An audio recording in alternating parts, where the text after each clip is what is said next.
Minette Norman, well, you know, we could have done this conversation en français.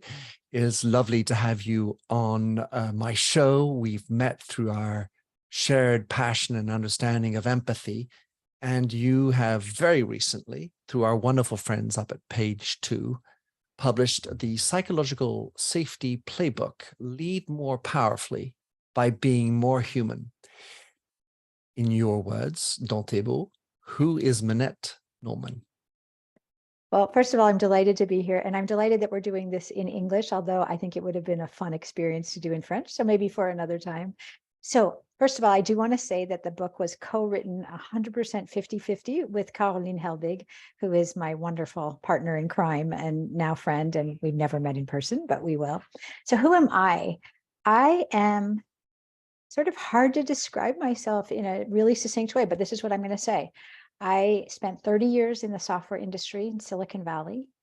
I learned a ton, and it informed what I'm doing now, because what I do now is I'm an author and a speaker and a consultant, and my focus is on inclusive leadership and team dynamics with a very strong foundation of psychological safety. And I came to that because with those 30 years in tech, it was often not very inclusive. I often was the only woman in the room or the only liberal artist in the room, in a room of engineers. And I just started to see how many people, myself just one of them, were really marginalized in the workplace. And I wanted to spend this phase of my career helping leaders and their teams change that dynamic and just have a better work experience for everybody, where everyone can contribute fully and do their best work. Lovely.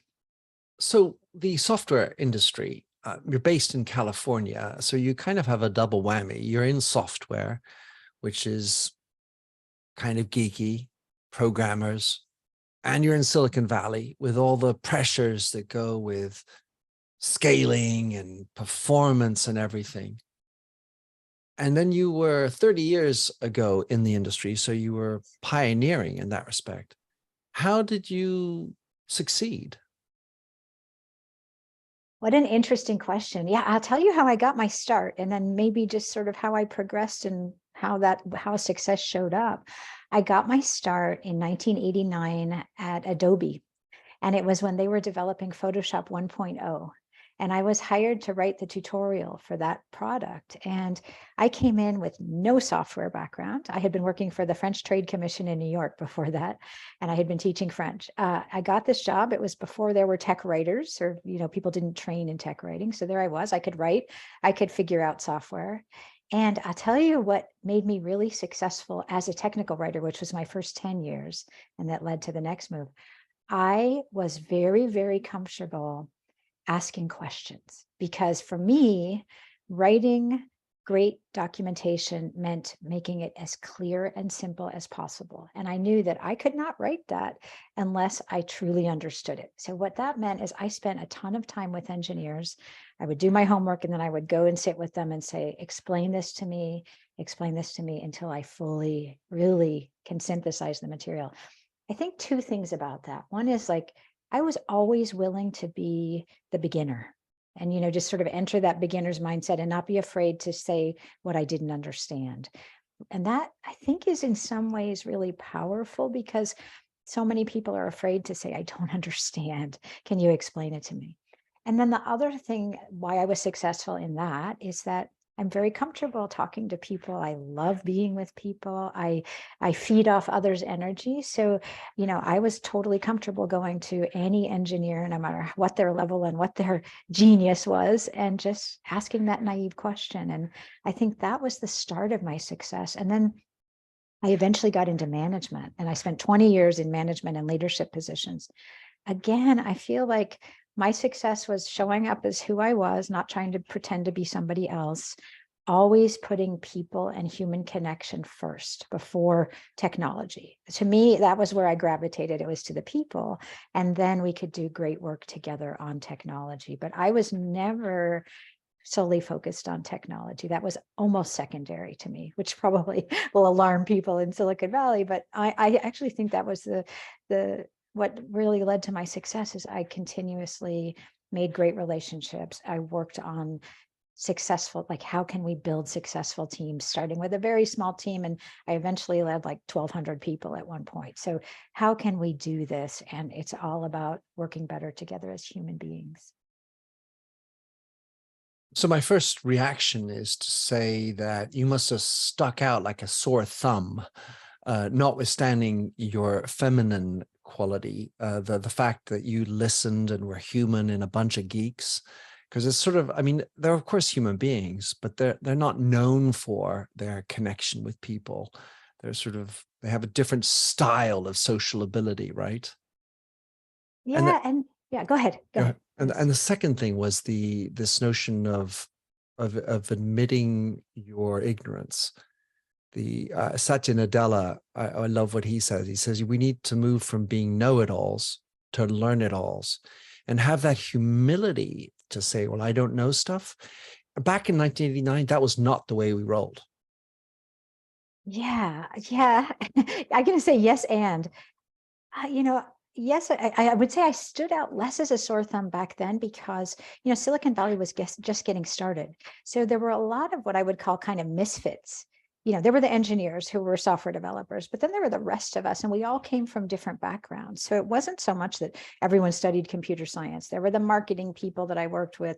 Adobe was very design focused. So I worked with a bunch of designers and font designers, and, everyone was sort of a different breed. So I wouldn't say initially I stood out like a sore thumb. And I will also say that even if you're working with the geekiest of the engineers, they too are human. And, I'll remember here's just a little story that kind of illustrates how this can work. There was an engineer, PhD, he was working on very, very sophisticated elements of PostScript. And I had to describe something I truly didn't understand, that you needed to understand the PostScript behind how something was, a Bezier curve was drawn. So I kept going back to his office saying, Richard, I don't understand this. He was so patient with me because I think he realized, like, yes, I am, a genius in this, but we need to explain this to the end users. Minette is my conduit to that. I want to make this work. And so we established such a great partnership that way. It's like we actually saw each other's strengths. And I think that's the trick to working, is that everyone has different talents. And when you can appreciate one another's talents, then the magic happens, right? I love that. Well, thank you for that clarification. And it's true, since I wasn't in the tech industry, I didn't really gather what it was like back then. And it makes me think that at some level, Minette, you and I had a similar role, because I was doing the same thing for Wall Street analysts, translating all their work for the brokers and the clients, the institutional clients. So they would give all their mumbo jumbo, lots of financials and all this, and I would just synthesize it down to some sort of bite-sized information. And they too thought I was useful. So that's a lovely thing. So now your book, Psychological Safety Playbook.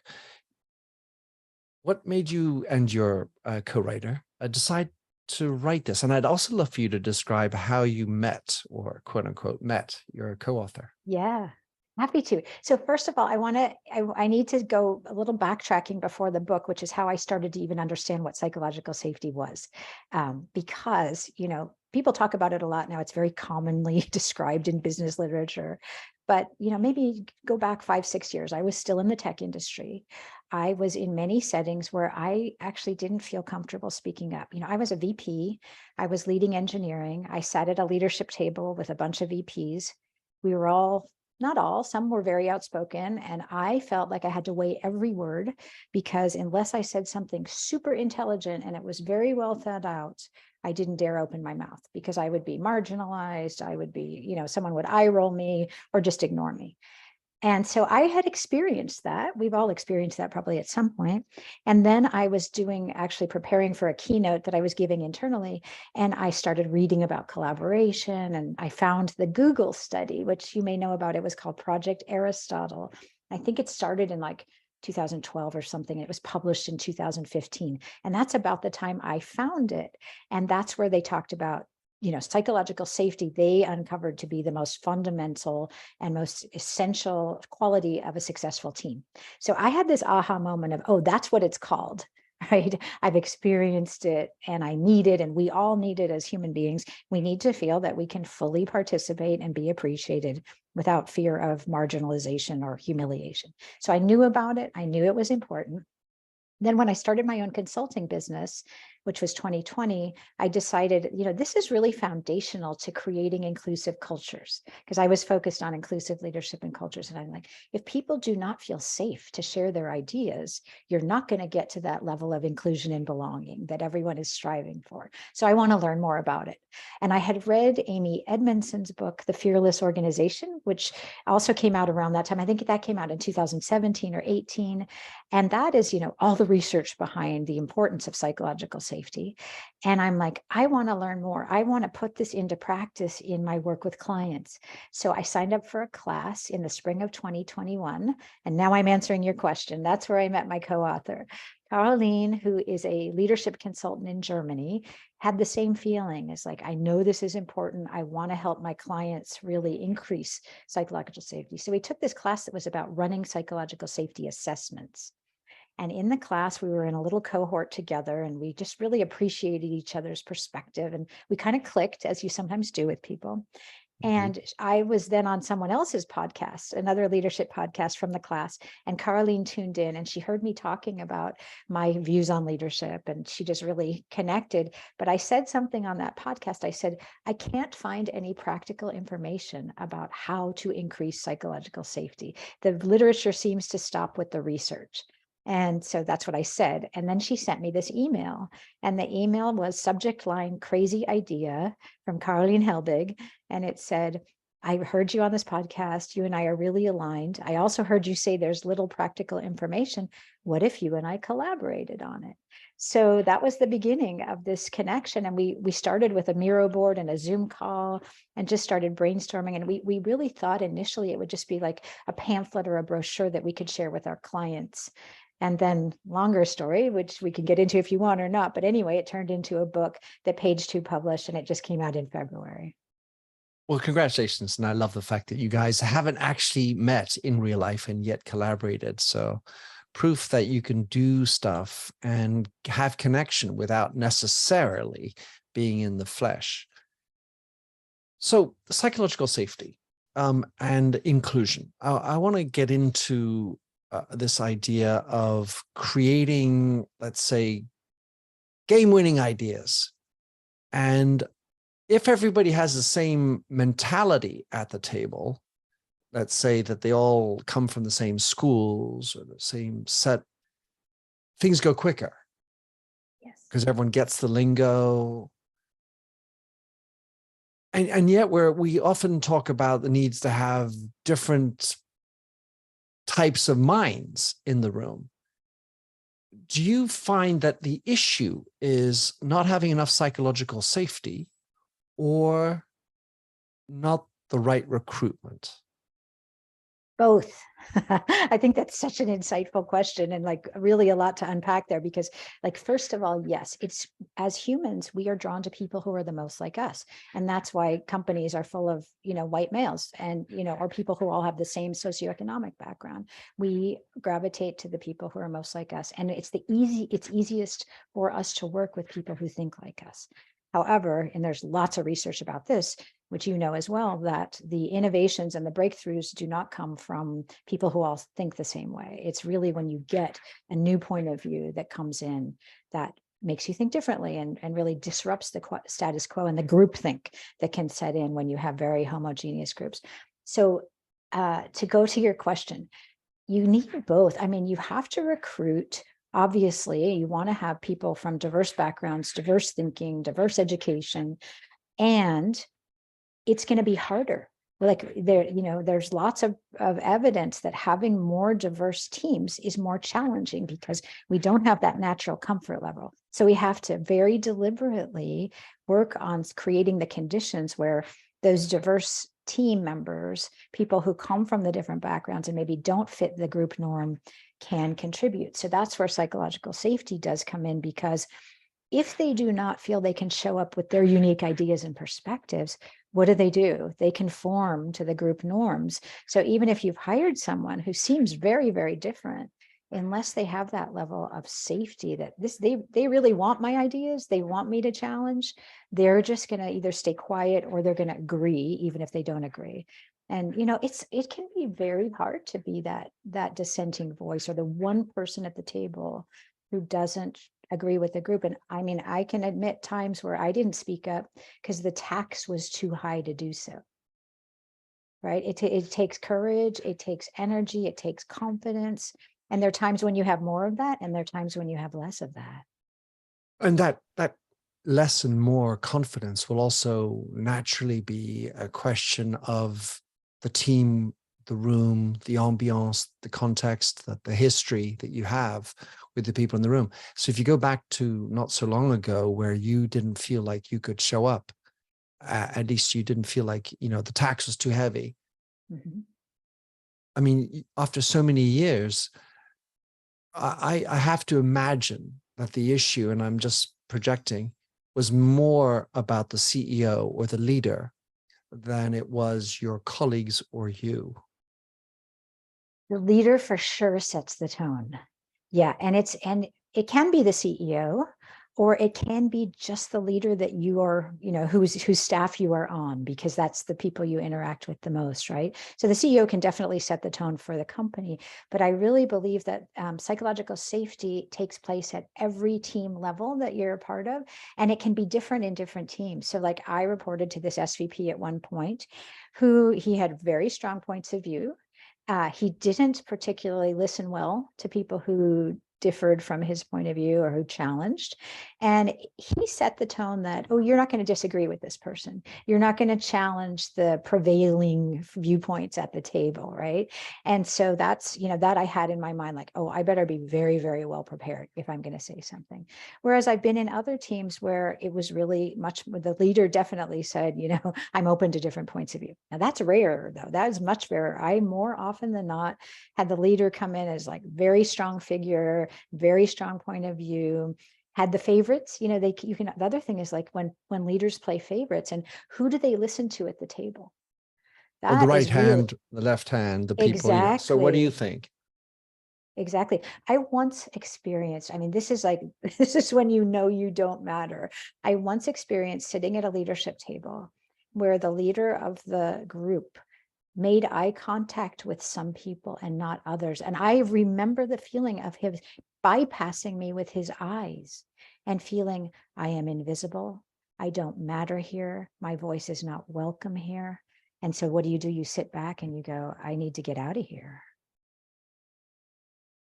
Yeah, when I was saying the CEO, I was assuming that the CEO was at that table that quieted you. So I was one level down. I was like a right, VP reporting to an SVP who reported to the right. CEO. But yeah, that could was be at the CEO level, of course. yeah. Yeah. So I definitely think it's the leader of the room that sets that Yes. tone, and of course, at a higher level, the CEO sets the tone as to how he or she then implements it and so on. Yeah. So this notion of being courageous, which is really the first chapter of the book. You've written about boldly inclusive leadership, and this notion about being courageous, I think, is so important. And it's also not just saying what the narrative is or what's pleasing. So how do you find the backbone? Because I want to go back to the person you're talking about who has the strong ideas. Yeah, it's very important to be able to have strong ideas. Yes. Because if everyone's listening to everybody and we love everybody and every idea is really interesting, well, that is a recipe for never having any decision making, right? So talk us through this notion of the courage, because at one point you also have to decide and say, all right, I know 4 of you guys don't agree with me, but you all do, and that's how we're going to decide. So it's at some level you have to decide and sometimes be unpopular with some people. For sure. I mean, leadership is hard because you do have to make those tough calls, right? And you don't always have all the information you want. You know, even when we talk about like getting all the ideas on the table, it's not ad infinitum, right? It's like you do have to time box things because time is often of the essence, and some decisions require a shorter timeline for decision making versus others that where you have a little bit more runway. But ultimately, you're the leader of the group, and you will be the one who makes the decision and moves forward and is held accountable for it. So yeah, it can be very scary to make those decisions. And I think the best you can do is to try to get all the ideas on the table so that you have the most information you can to make the most informed decision. And you won't always be popular. I think one thing I think about courage in leadership is that having the courage to have your mind changed, right? So you come in with a perspective and you think, you know, I am right, which we often do. We usually all think we're right. And you do, like, let's say you really do create the conditions where everyone feels comfortable speaking up, and you hear an idea that makes you think twice. And you go, you know what, I really missed something huge here. And I need to rethink this, and we need to rethink this. And it actually changes the course of action. I think that's very courageous. And you know, I don't know how common it is. I'll tell you something though that is funny, because it was midway up my career as a manager. I was with a VP who was sort of like assessing my abilities, and he criticized me for changing my mind when I got new information. And I remember at the time I was not very senior in my management career, and I thought, really, I'm not allowed to change my mind when I get new information? Now, I later realized that he just was not a good manager. He was not very secure also. Like I think that's the courage versus insecurity thing, is like, if I'm insecure, I'm going to go in with my idea, knowing it's right, and I'm not going to let anyone influence me. If I'm more secure, I might be influenced by someone. And in my second book, The Boldly Inclusive Leader, that comes out later this year, I actually talk about that. I think that's a strength, having the ability to change your mind based on new information, not a weakness. And I think that's courageous. It is somewhat counterintuitive. Yeah. So I want to just tap into this situation, people listening who might be in a meeting and they have a contrarian opinion. How do you organize that intervention, which is going to be effective? Because, you know, for example, I hear things like, well, I feel that's wrong. Right. Sorry. You know, how do you organize a courageous intervention that will allow you to feel within you that you're going to be effective in that courageous intervention? Yeah, it is. Yeah, because what you don't want to do in that moment is put everyone on the defensive, because they're not going to listen, right? When we're defensive, we don't listen. We're just in fight, flight, freeze mode, and we're not open to creative ideas. So I think the trick is, you know, I do believe that it's really important for whoever is leading a meeting to make it clear that you do want to hear dissenting viewpoints. And that often comes to the leader or the facilitator of a meeting. If you're the person who has the dissenting idea and you want to propose it, you know, there are various ways to do it that I think can give you an opening rather than like shutting everyone down. And it's like almost asking the question, you know, I think what's important is acknowledging that you understood what the person said. Like, I'm hearing this, right? You really want everyone, or whoever the person is with the strong idea, to be heard and know that they've been understood. So I'm hearing this. This is what I understand. And I'm seeing things a little bit differently, or maybe very differently. Would you be open to hearing a different perspective? Giving the person preparation so that they're not shocked by, you're wrong, or I totally disagree with you, which is automatically going to put someone into that defensive mode. So I think that thoughtful, like even the wording choices you use, I'm seeing this differently, not like you're wrong, but I am actually having a different perspective on it. And I'd love to be able to share that with you. I'm not saying I'm right, and I'm not saying you're wrong. It's a different way of looking at it. I think that gives the possibility of everyone in the room, including the person you're disagreeing with, to just being more curious. And I think curiosity gets rid of that defensiveness, because then we're all open to like, oh, maybe there is another way of looking at this. So it's not easy, I will say. And like finessing that can be really hard. I just did a talk in a workshop yesterday for a tech team. And we were talking about having someone actively play the devil's advocate role. When you have a team that gets really into groupthink and they all agree, is like actually assigning someone to that role. That can be a good way of getting a team used to having more dissent, right? Just practicing that. Like, okay, today, Justin, and it was just a guy who asked me the question in the room, Justin, you're going to play the devil's advocate. And he said, well, how do you do that without having it be just like this big distraction? That it's like, oh, we go down this rat hole and we waste time. And I think, again, you time box things and you say, like, let's have 10 minutes of dissent and see where that takes us and what we might explore and then come back. So I think there are lots of techniques you can use, but the idea is to get everyone more curious about other perspectives. Well, certainly if the leader of the room has invited it, it's one thing. And I really like what you're explaining. For me, it sounds like an empathic intervention, because what you're doing is being a subordinate who's empathic with the person who's above, or notably in this, imagining this, the boss. Another situation is it could be like a colleague you're disagreeing with. And that enters, then there's another sort of competition component to that one, where hey, Jim, I hope you don't mind, I've got a different opinion. And there's that jousting that goes on now in front of the big boss. Yes. Yeah. Oh gosh, I've seen that so much.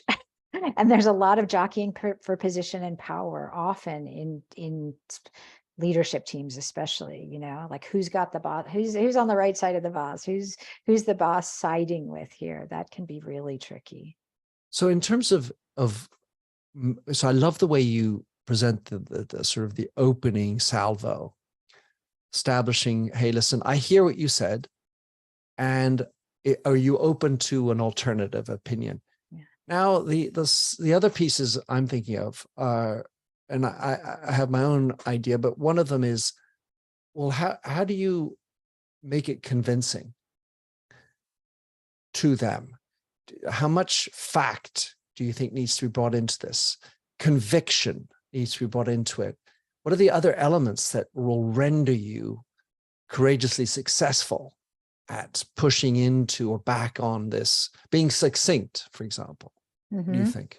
Yeah, I mean, I think, of course, I really think context matters, because every group is different, every team is different, different people in different roles respond to different things. Like some people really want data, right? If I'm not going to listen to you unless you give me data. So you kind of need to know your audience as well. And I think that's always important. It's like, who am I talking to? What's going to resonate for them? And yes, being succinct, being really like having a very clear why statement, like, why do I think this? Set the context and then provide the data if needed. What I have found, and this is particular to the tech industry, although it may be other more scientific industries, is that people often start with the details. And they overwhelm you and flood you with details and data when you really want to understand the high level of, like, why am I disagreeing with you? Why? And so to me, I always want to start with why, context, big picture. Then if there's an opening and there's more interest, then you can go into data and details. And so that's where I would recommend, is like, how to really have a convincing argument is like, why is this compelling? Why do I care? Well, this dovetails into the general idea that I have, which is link it to the boss's strategy. When she has identified clearly a strategy, which is not always the case, but hey, listen, Minette, the idea that you had there, I would you mind if I gave you an alternative opinion? If we reflect back on the CEO's strategy, which says that topic A is really important, what I think would be useful for that would be to do this other activity. And so making sure that there's a link back to the strategy of the company, that bigger why, otherwise put, that could be useful to make your argument stronger. Because it seems like those egos get in the way. Totally. Patchas and territories get in the way, which have nothing to do with actually fulfilling the strategy. Exactly. So I'm totally with you on that. Like, yeah, why are we doing any of this? We have a mission here. Like, what's the strategy? What are our goals? What are we trying to achieve? And how does it relate back to that? Yeah. Yeah, and people's careers are more thoughtful than the performance. So in the book, there's one of the things that really struck me, I was expecting it, but I didn't see it. You don't talk about setting boundaries, or at least I didn't see anything that really focused on boundary setting, which seems to be the vocabulary that we use when we talk about psychological safety. So I was wondering how you, when you're running a meeting, need to set boundaries. How do those boundaries get set while allowing for courageousness to happen? Yeah, and you're right. We didn't explicitly talk about boundaries, and that was neither deliberate nor, or it wasn't deliberate. But we did talk about, one of the things that we talk about is like making team agreements on how you run meetings, for example. And I think that's where boundaries would come in, because rather than being prescriptive, Karolin and I felt like, yeah, we're going to give you some guidelines here, like, make sure everyone gets a chance to speak, invite dissent, avoid interruptions.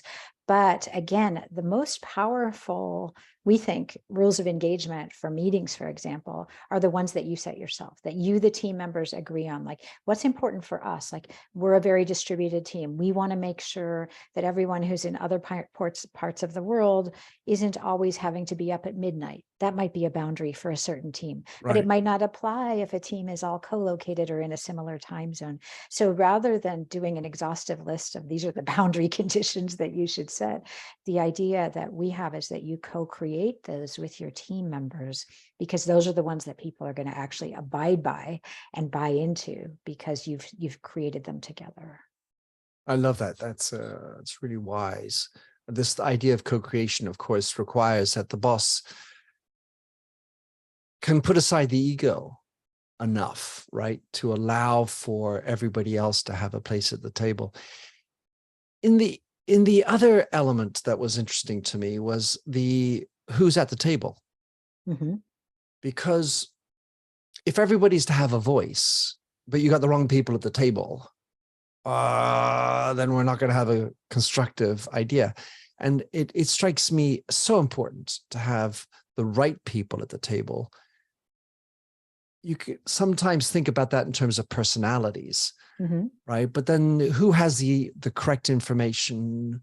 Who has the ability at the right level to decide and be part? And once they're in the meeting, then everybody should be, in my opinion, always given the right to talk about everything that comes up. As in, it's not just because it's about marketing that the person in finance can't talk. Right.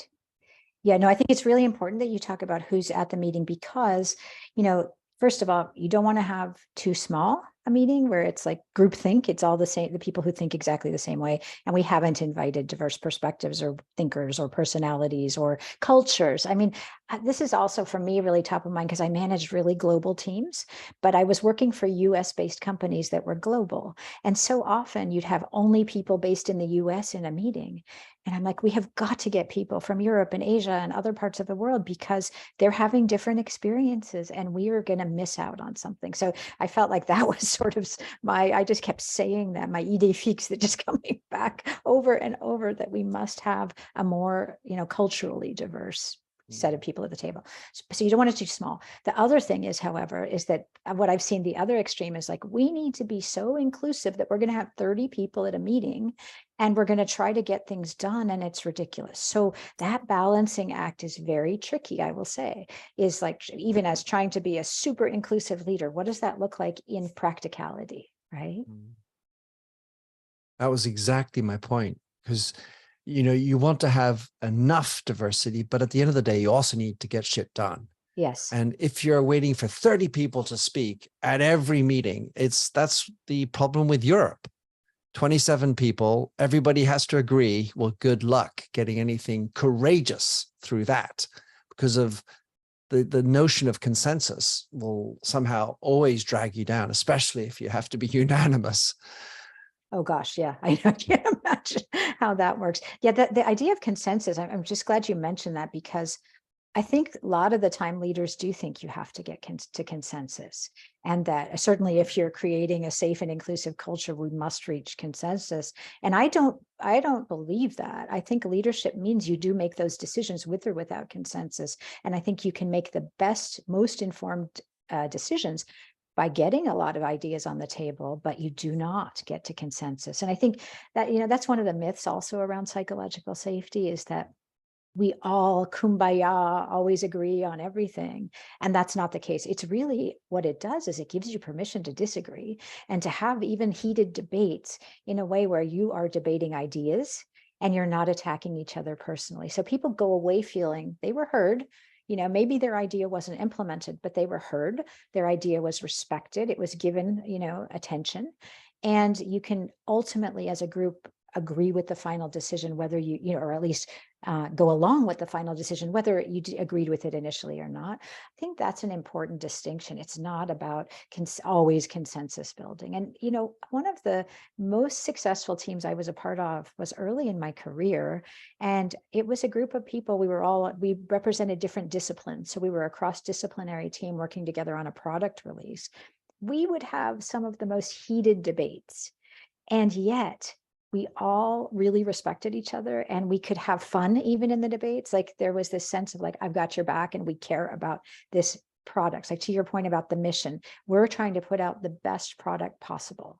And so we're going to debate what that solution is. And then when we make a decision, we're all moving in that direction. And honestly, it was one of the most amazing teams I was ever a part of. And I spent the rest of my career trying to recreate those dynamics, and it's not easy. No, I can imagine. I can relate to that.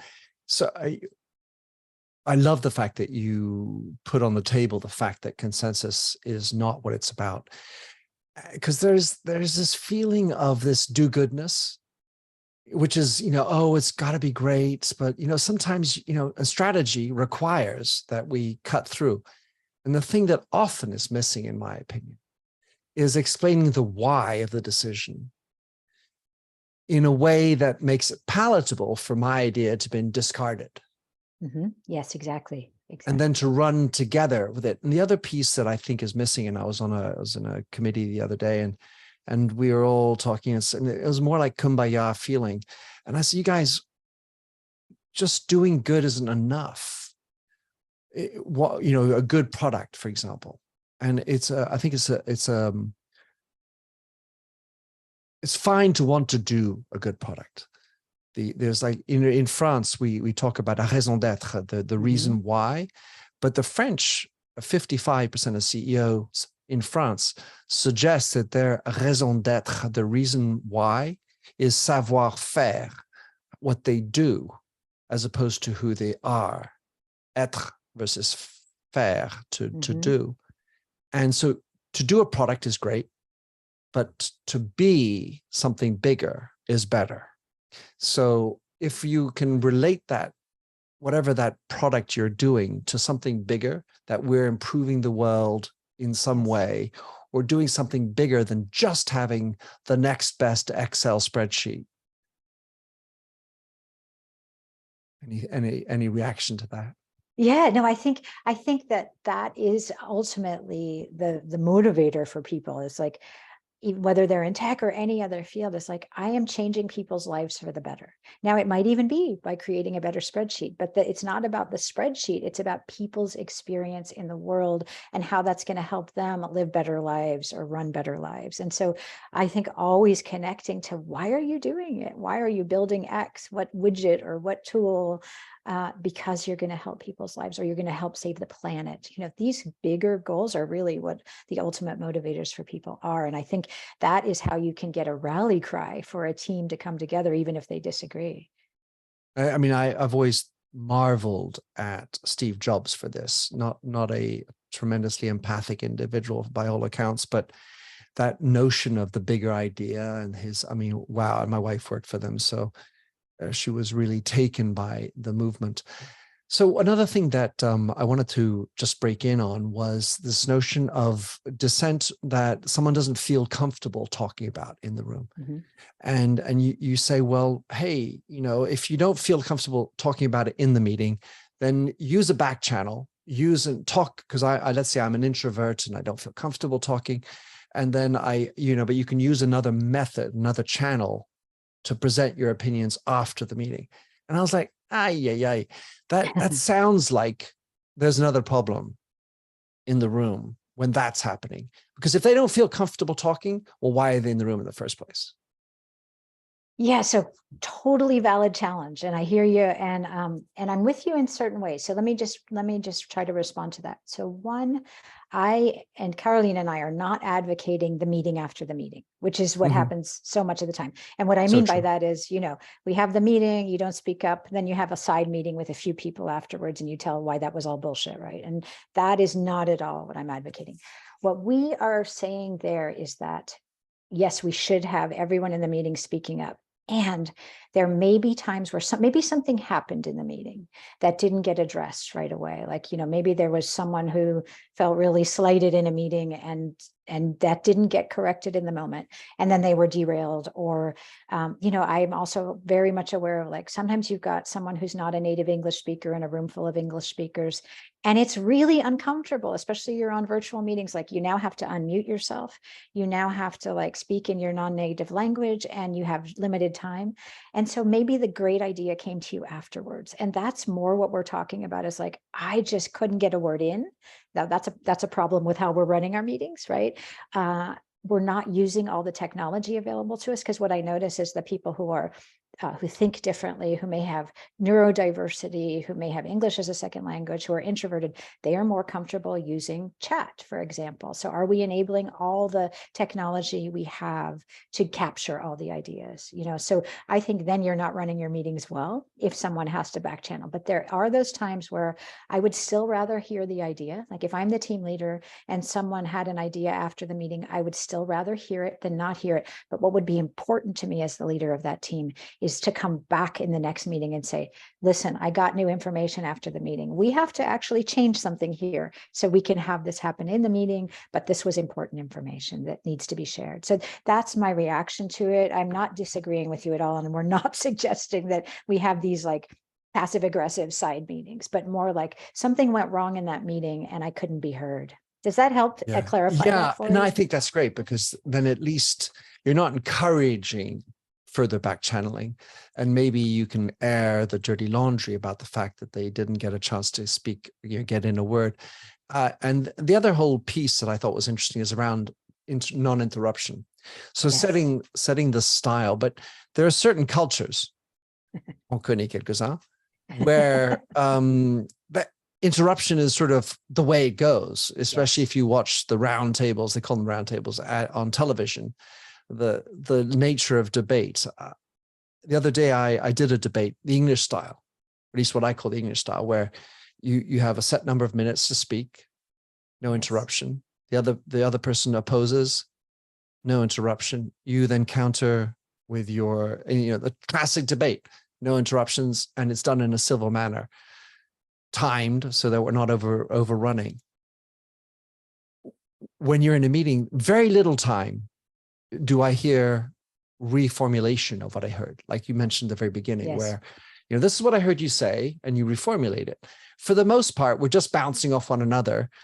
And for the most part, we're interrupting because we're pre-imagining what, and I'm just going to say this, I'm waiting to get my time in and push it in. Yes.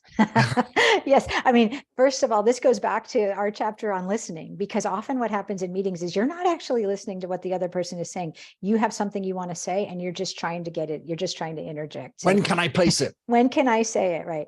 And and I also think there are, what would be the word, like innocuous interruptions versus damaging interruptions. And so, for example, sometimes you're enthusiastically just wanting to amplify or add to, and the person who's interrupted might not even feel that was an interruption. They might feel like, oh, good, Minter is actually doubling down on what I said, and I'm feeling supported here. So that's not an unwelcome interruption. But there are the interruptions, I've been a victim of them, and I'm sure I've done them to others, when someone is trying to say something and you're not listening to them, and you don't build on what they said with your interruption. You take the conversation in a different direction, and that person is sitting there feeling like did I just speak out loud, or was that silence? Because no one acknowledged what I said, and they feel very minimized. They feel invisible. And those are the damaging ones, because if they happen time and time again, you start to feel like, okay, my voice isn't welcome here. I'm just going to shut up and sit back and not participate. And those are the kind of interruptions that we do need to interrupt and call out. And like, I actually had a really wonderful experience once with a male colleague who I got interrupted, and then the conversation went in another direction. And he actually interjected. And this is what I recommend doing, is he said, hold on, people. Minette did not finish. We've just taken the conversation in a different direction. Let Minette finish, and then we'll go on. And I was like, that's what we need to do more of, because otherwise Minette there sitting there, it feels like, okay, I don't count here. Right. So that's, and the other thing about cultures, as you mentioned about interruptions, is like, I was reading a study, I believe it was Japanese culture, but it was about Japanese culture and how interruptions are actually a very positive thing. I have to find the study. It was so interesting because it's a way of, showing respect and building on. And I can't cite that it was Japanese, but it was in some Asian country, and that interruptions were culturally a very positive thing. So yeah, they're different in different cultures, but in business meetings, we have to just make sure that we're not having too many of these damaging interruptions. You probably read the data that women are interrupted 3 times more frequently than men, and that's across industries. So that's something to really pay attention to. Yeah. That's a whole nother basket Another of things. podcast. Well, no, it's a very important piece, because there's notions of imposter syndrome, and how there's bluster, and how typically the masculine side is able to say, well, I think this, having never done it before, whereas the woman in the room who's done it 5 times doesn't feel like she's competent enough to talk. And so we could talk about levels of confidence. I think there's an element of risk in that piece, which is a little bit of a different side of it, where if you're pushing out a big idea that's risky, the risk is, you fall flat on your face. And that's, you need to be bold in that regard as well sometimes. But when it's too much bluster and not enough foundation, then it will fall down. And I'm wondering if you would consider the man who interjected the interruption would be an inclusion booster.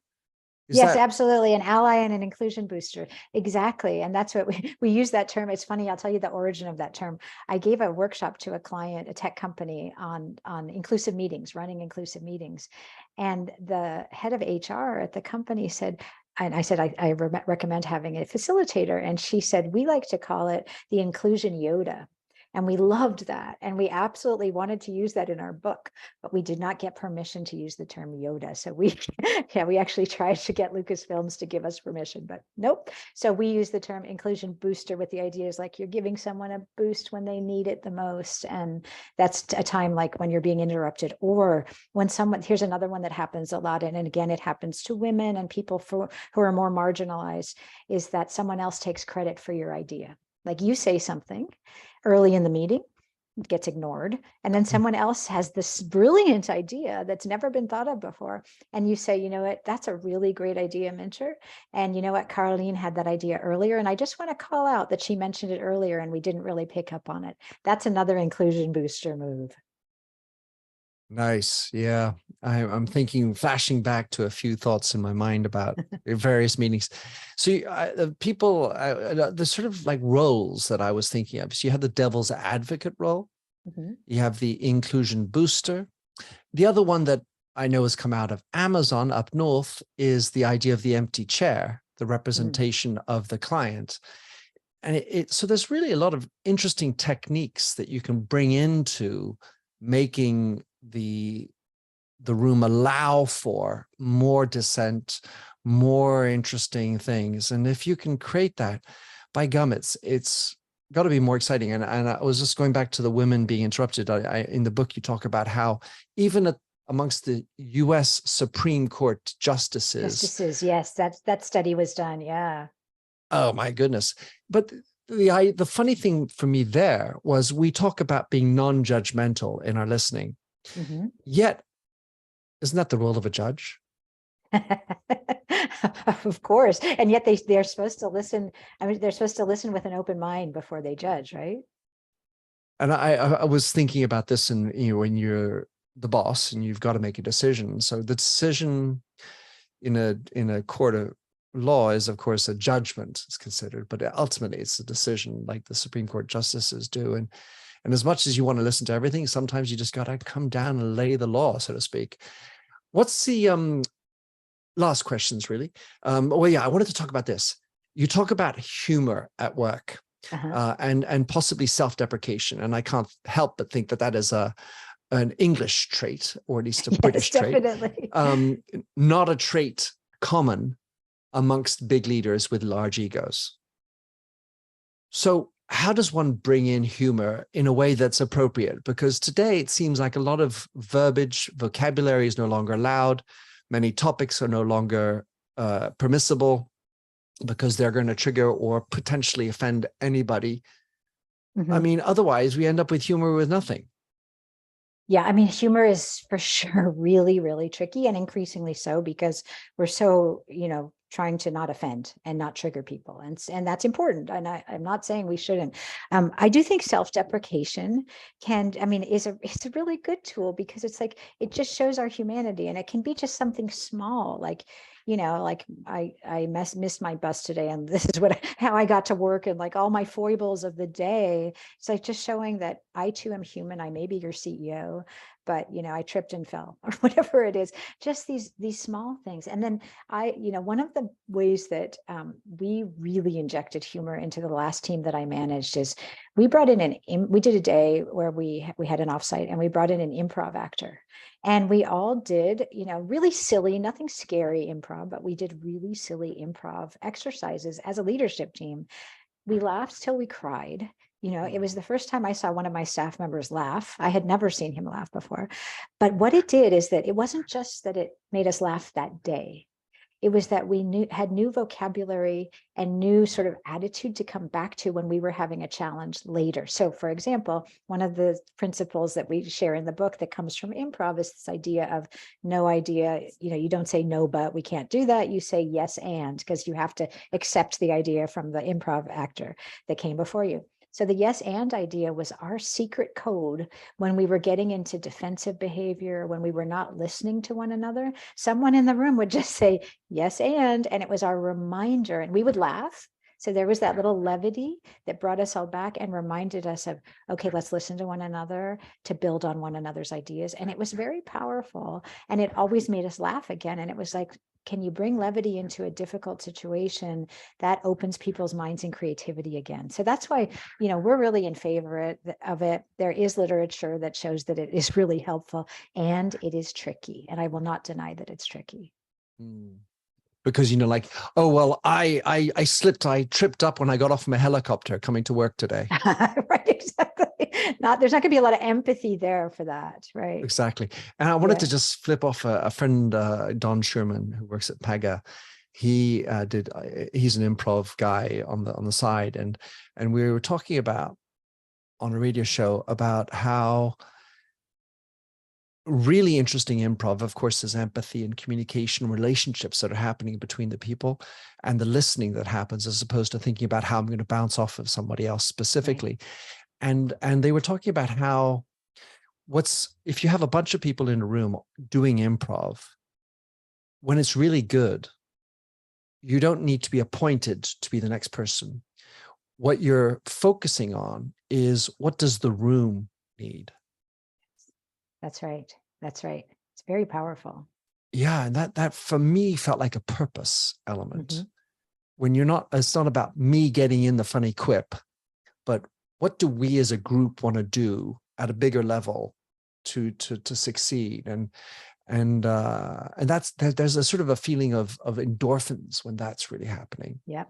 Yeah, you're connecting. It's bigger than you. It's bigger than you. And it's also when, the sum is greater, the whole is greater than the sum of the parts, right? Because individually you couldn't create this magic, but together there's something very amazing that can happen when a group is really gelling. And whether it's improv or whether it's like, how do we release a product that's going to change the world? Yeah. So that getting to that feeling, is delicious. I don't think it happens quickly. Mm-mm. And I have to believe it can only really be sustainable if it's gone through hard times. Mm. When you've had, a shitty argument, and then you've got through that, then I feel the sustainability. Until you've had that gushy, nice feeling is tenuous. It's at risk for the next big shit that hits the fan. I think you're onto something. I do think that having gone through hard times together as a group is incredibly bonding. And it takes you to another level that you don't get to if it's all been smooth sailing together. And if you can get through those hard times and maybe hurt feelings that you then come out the other side of, it's really strong. It's a strong bond, and it's not a loose tie or a weak bond. It's like we really are strongly bonded. We have each other's backs. We're going to have hard times together, and we're going to come out of that stronger. Love it. On those strong words, Minette, and plaisir. Thank you for coming on. Tell us where we can find out more about what you do, your work, get your book, and when your new book's coming out. Yes. So first of all, for the playbook, we have a website just for the playbook, which is the Psychological Safety Playbook.com. There's some free resources there, and you can get all the links to the retailers. It's available on all the online retail sites. I'm on LinkedIn, Minette Norman. I have my own website, MinetteNorman.com. And yeah, my second book, The Boldly Inclusive Leader, which I've been working on for many years, finally comes out in August of this year. So I'm excited about that. Congratulations. Maybe another reason to have you on my show. Minette, Yeah. merci beaucoup. I really think you're onto something brilliant. I really like the way you architect this conversation around psychological safety and courage. And I really recommend people grab your book. Thank you very much, Minette. Thank you for having me, Mincher. It was a great conversation.